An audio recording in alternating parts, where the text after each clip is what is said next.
Montana Territory, May 1879. The wind came in low and dry off the butt, scuffing dust against the side of the barn as Elijah McAllister stepped out from the corral, saddle slung over one shoulder. He had not made it more than 10 paces before he heard its soft, muffled sobs, like someone trying hard not to be heard. He stopped, squinting toward the back of the barn where the shadows pooled deepest. His boots crunched softly as he stepped closer, careful not to startle whoever it was. That was when he saw her, a woman, knees drawn up, arms wrapped tight around them, her shoulders shaking with quiet grief. Her long brown hair had fallen forward, hiding her face. She looked worn down, her dress dusty at the hem, and there was something in the way she held herself like she had taken too many blows and stopped expecting anyone to help her stand again. Elijah crouched, setting his saddle down gently in the straw. "You all right, miss?" he asked, voice low. The woman startled, pulling back just enough for him to see her face, tear-streaked, flushed, and far too young to look so tired. "I ain't been wanted in years," she whispered, voice cracking. He blinked. "That's so," she gave a small nod, her eyes darting away like she expected him to walk off. Instead, Elijah sat down beside her. "I'm Elijah McAllister," he said after a moment. "You can call me Ellie. This here's my place. You got a name?" Her lips parted slightly, hesitation flickering in her eyes. "Geneva," she said. "Geneva Barnes." She looked at him like saying her name was a risk in itself. "Elijah," she repeated quietly, like the name might anchor her. He nodded. "Geneva, you hungry?" Her eyes filled again, but she nodded. He stood and offered her his hand. She stared at it for a second before placing hers in his. It was small, calloused in a way that told him she had worked hard for a long time. He helped her up gently, like she might break if he tugged too hard. Inside the ranch house, Elijah warmed up some leftover stew and put a clean plate in front of her. Geneva ate slow at first, then faster, like she had not had a proper meal in days. "How long you been out here?" he asked. She swallowed and kept her eyes on the plate. "Been walking near 3 days. I came from over Bitterroot Pass. That's a hard trail alone. I did not have much choice, had to get away." Elijah leaned on the table, his voice steady. "You running from someone?" She nodded. "My uncle.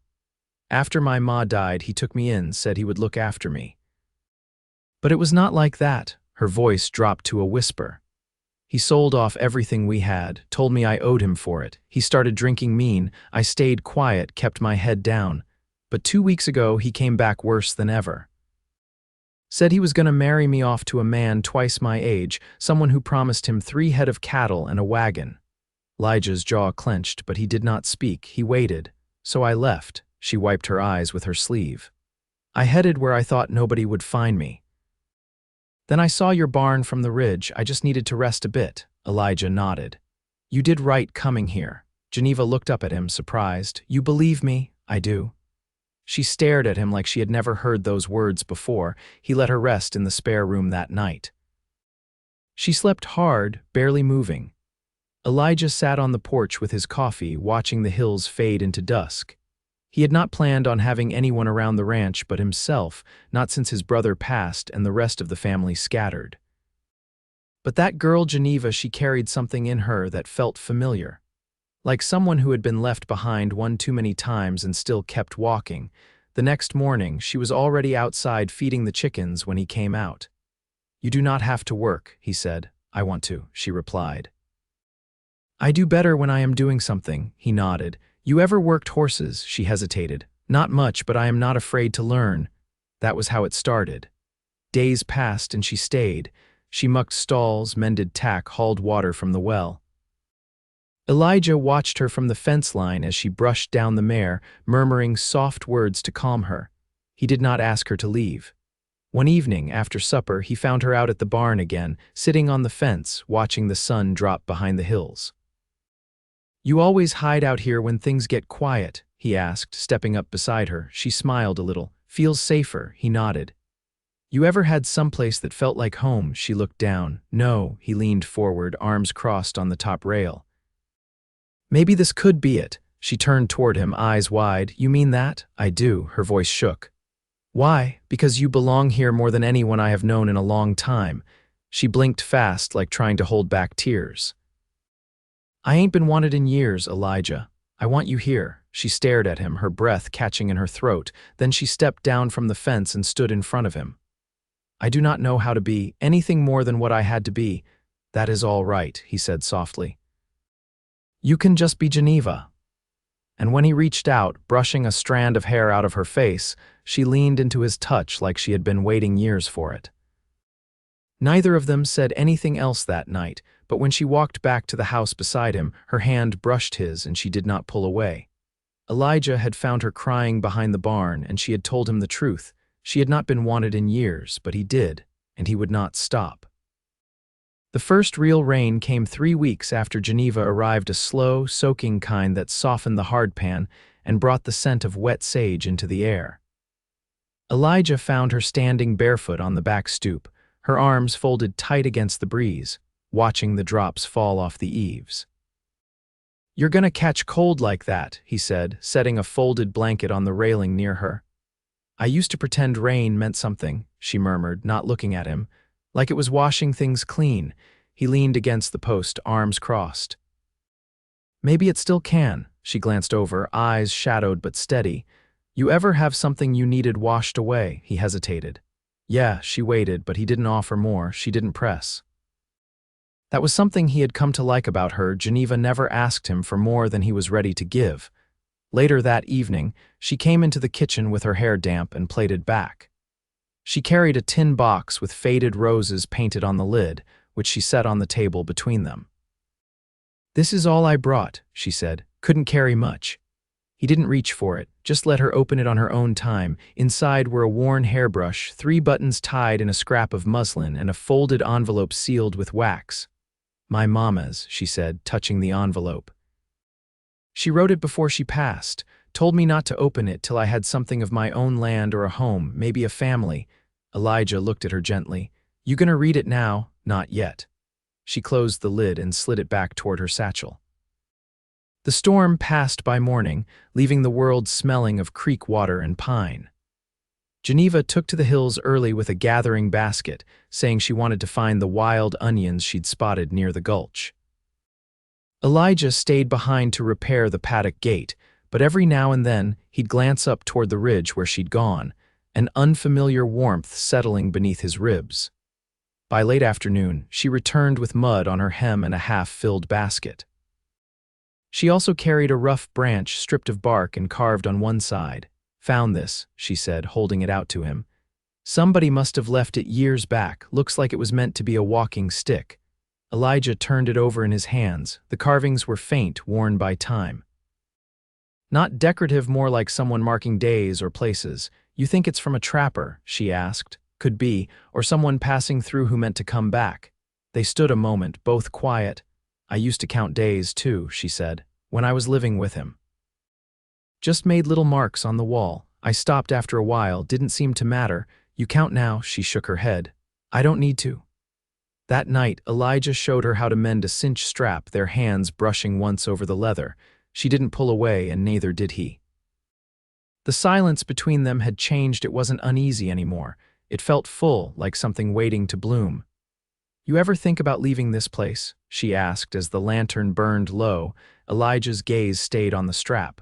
"I did, after my brother died. Thought I might ride south, maybe take work near the Snake River, but I couldn't do it." "Why not?" He met her eyes then. "Didn't want to leave the one place that had known me whole." Geneva nodded slowly. "I think I understand." He rose and set the finished strap aside, then turned back to her. "If you ever do open that letter," he said, "I hope it tells you what you already know." "What's that?" "That you belong somewhere, not because of what you've been through, but because of who you are." She didn't answer, but her eyes were wet again. This time she didn't hide it. Elijah reached out, just brushing the side of her face with the back of his hand. She leaned into it, eyes closed. Outside, the wind whispered low through the cottonwoods. Inside, neither of them spoke again that night. The words had already been said. The valley turned greener with June, and the colts dropped early that year, 3 healthy foals, legs too long for their bodies and eyes wide with newness. Geneva stood by the fence each morning now, watching them wobble after their mothers, her hands lightly clasped, her face quiet but open in a way Elijah hadn't seen when she first arrived. She didn't smile often, not broadly, but when she did, it came slow and soft, like a creek thawing under spring sun. One evening, they rode out past the cottonwood grove, where the land opened into a sweep of tall grass and bird call. Elijah led her up a ridge he hadn't been to in over a year. The view stretched clear to the crazies, still tipped with snow, the sky wide and turning gold. He dismounted and waited while she swung down behind him, brushing gravel from her skirt. "Why haven't you brought anyone up here before?" she asked, eyes scanning the horizon.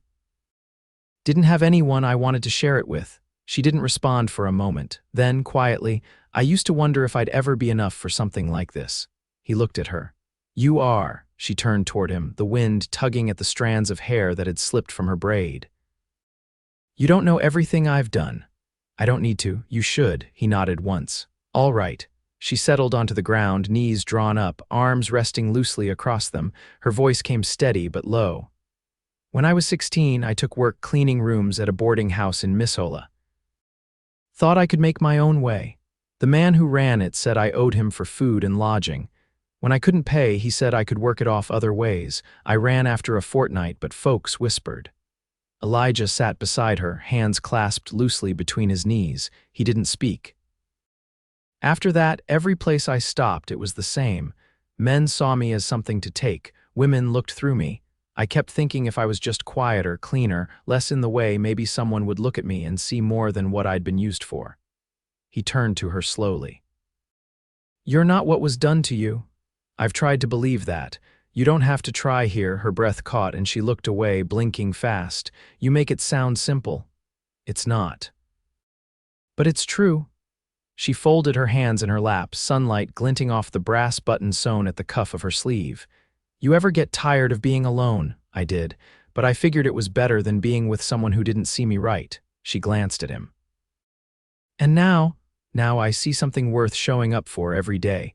Geneva didn't speak for a long while. The sun dipped lower, casting orange light across the grass. Then, without a word, she leaned her head against his shoulder. It wasn't tentative. It was steady and sure, like she'd made a choice and meant to keep it.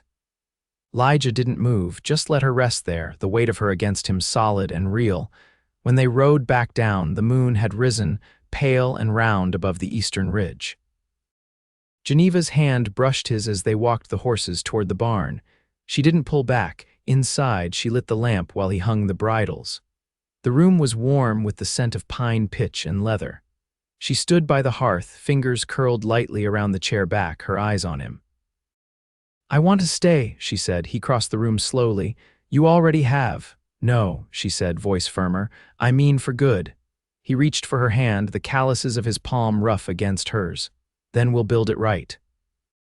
Together." She nodded, then stepped close and rested her forehead against his chest. His arms came around her without hesitation. They stood in the quiet, no urgency in it. Just the slow, certain beat of something strengthening between them, something neither had known how to ask for, but both had found. And in that moment, Geneva knew she had stopped running. The morning sun burned away the last of the June fog as Elijah hitched the wagon by the fence line. Geneva stood on the porch holding a bundle of linens she'd stitched from muslin scraps and flour sacks. She'd hemmed them carefully, each edge done by hand in tidy whipstitch. Elijah had noticed the way she worked, quiet but exact, as though giving shape to something helped her breathe a little easier. "We'll need to stop at the post before the store," she said, tucking a loose thread into the bundle. He nodded. "You expecting something?" "Not exactly," she said. "But I sent a note to a woman I knew back in Missoula. She used to look out for me best she could." She climbed up beside him, setting the bundle across her lap. Her hands stayed folded through the ride, her gaze fixed out beyond the cottonwoods, where the road turned narrow and rutted. Elijah drove with one hand on the reins, the other resting palm down against the bench between them. "Was she kin?" he asked after a while. "No," Geneva said. "She was the cook in that boarding house. Name was Mrs. Elna Probst. She used to slip me biscuits wrapped in cloth when the others weren't watching. Told me I was worth more than the dirt they tracked in." Elijah gave a soft grunt of acknowledgement, his eyes still on the road. She's the one told me to leave, Geneva added. Said if I didn't, I'd lose the part of myself that still remembered sunlight. They rode in quiet after that, the only sound the creak of the axle and the occasional lark rising from the brush. The hills around town were greener now, the snowmelt feeding into the river and swelling it wide enough to carry logs clear to Helena. At the general store, Elijah loaded up flour, salt pork, a sack of oats, and a few nails for the new stall door. Geneva wandered past the shelves slowly, fingers brushing over the bolts of cloth and a row of glass jars filled with peppermint sticks and horehound. Pick something, Elijah said, setting the flour beside the scale. She hesitated. You don't have to, I know. But I want to. She chose a small tin of rose-scented soap, the kind no one bought because it was too dear for most ranch wives. She didn't meet his eyes when she handed it over, but her fingers lingered against his. At the post, the clerk handed over a single envelope. No return mark, just Geneva's name, written in a careful, unfamiliar hand. She stood there a moment, staring down at it. You want to read it here? Elijah asked, already tying the feed sack into place. No, she said, not yet. They didn't speak much on the way back. The wind had picked up, stirring the dust at the edge of the road. About halfway home, Geneva reached into her satchel and pulled out the envelope. She ran her finger along the edge but didn't break the seal. Elijah glanced over. You all right? I think so, she said. It's strange. I spent years wanting someone to remember me. Now I'm scared they did. When they got back, the sky was heavy with clouds. Geneva carried the bundle inside while Elijah saw to the horses. By the time he came in, she had laid the letter on the table, unopened. He poured her a cup of coffee and set it beside her. You don't have to read it, he said. I know, she replied. But I want to. She slit the seal with a paring knife and unfolded the paper. Elijah didn't watch her read. He stared out the window instead, giving her space. When she finally spoke, her voice was low. She wrote to say she's leaving Montana, headed east to stay with her sister in Ohio, said she thought of me often, that she hoped I'd found someplace kind. Elijah turned toward her. She said I always had a stubborn kind of grace, Geneva went on. That I deserved gentleness, even if I didn't know how to ask for it. She folded the letter carefully, smoothing each crease. She was the first person who ever said I was worth something, she added. She wasn't wrong. Geneva looked up at him, her eyes steady. Do you believe in second chances? I believe in what folks make with their hands and choices, Elijah said. I believe in staying when it's easier to run. Geneva stood, crossed the room, and placed the letter in the tin box with the others. Then she turned to him. I want to build something here, Elijah, not just stay. I want to plant things that grow, fix what's broken. Make this land remember me different than the places I left behind. He stepped forward and took both her hands in his. Then that's what we'll do. Rain started to patter against the window panes. Geneva didn't turn to look. She stayed close, her hands in his, her breath steady.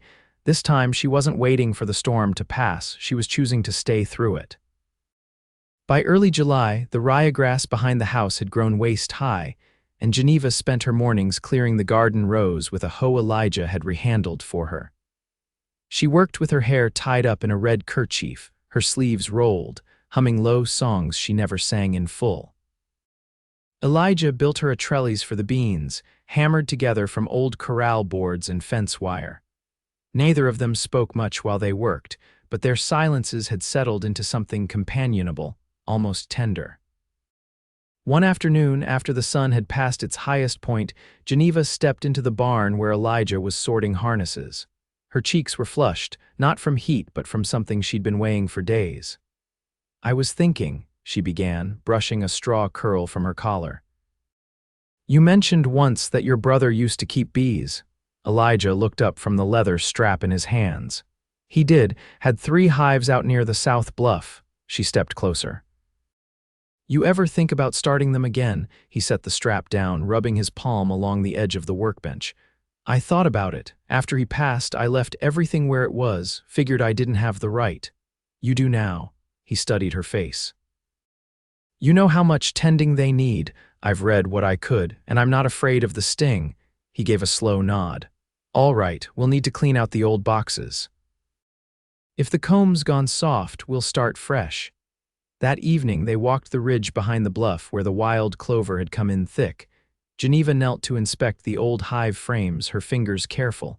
We'll need to boil the wax out, she said. Start clean. Elijah crouched beside her.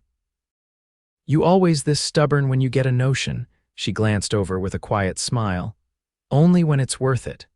They rebuilt the hives over the next week, side by side. Geneva painted the new boxes white with linseed and chalk while Elijah restrung the foundation wires. It was slow work, but neither of them rushed. At night, they sat on the porch, hands stained with beeswax, and watched the bats flicker across the darkening sky. One morning, just as the sun crested the ridge, Geneva brought out the tin box from her satchel and laid it on the table. Elijah looked up from the ledgers he'd been keeping for the cattle. I opened my mother's letter, she said, her voice even. He set the pencil down. She wrote it before the fever took her. Said she hoped I'd find a place to plant roots, and someone to see me as more than what the world tried to make of me. Geneva pulled a folded square of paper from inside. She pressed a wild poppy in it. Said it grew near where I was born. Elijah reached over slowly, touching the edge of the paper with the back of one finger. You think this is what she meant? Geneva looked around the room. I do. They said nothing more for a while. The breeze stirred the curtain by the window. Then Geneva stood, crossed to the cupboard, and pulled out the small crock of honey she'd bought in town weeks before. We should save this, she said. First jar we fill from our own hives, we'll open it and compare. Elijah rose from the table. You planning on staying long enough to see that jar? She turned, her voice steady. I'm planning on staying through the winter and the one after and the one after that. He stepped close and took her hands in his. Then we best start making room for everything that comes with a life. That night, Geneva curled into the crook of his arm beneath the wool quilt she'd mended herself. The oil lamp burned low on the mantel, and the wind outside was soft. Elijah's breath was slow and even against her hair, and she felt no weight in her chest. No ache in her limbs, only the quiet peace of belonging. By the end of summer, the first honey filled the frames. Geneva spun it out by hand, laughing when it spilled across her knuckles. Elijah kissed the sweetness from her fingers without a word. They packed the jars in straw and set them by the root cellar, each one a small proof of what they'd built. In September, they married under the cottonwoods, just the two of them and the preacher who rode out from town. Elijah wore his brother's shirt, mended at the elbow. Geneva wore a blue dress she'd sewn from calico, the hem embroidered with tiny stitches like falling leaves. She carried a single stalk of blooming sage. The vows were spoken low, private but sure. Afterward, they shared cornbread and pickled green beans on the porch and watched the sky darken.